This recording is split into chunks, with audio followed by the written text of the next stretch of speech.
Dažnai žmonės sako, pavėlavau nuvažiuoti, susitikti, paklausti.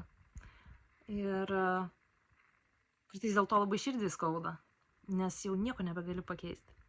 Dėl to linkiu nepavėluoti dabar, nepavėluoti paskambinti, aplankyti močiutę, praleisti laiko su tėvais, jeigu retai susitinkate, praleisti laiko ir su tolimesniais giminaičiais, ir su broliais, seserim, dėdėm, tetom, jeigu tik yra galimybė, paklausti klausimų, kurie kažkur vidai kirba, bet nebūna laiko, progos jų paklausti.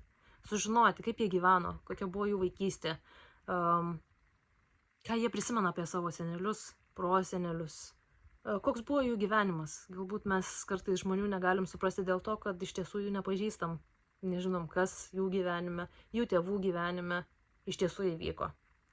Nepavėluokim, paklauskim, ko laikas.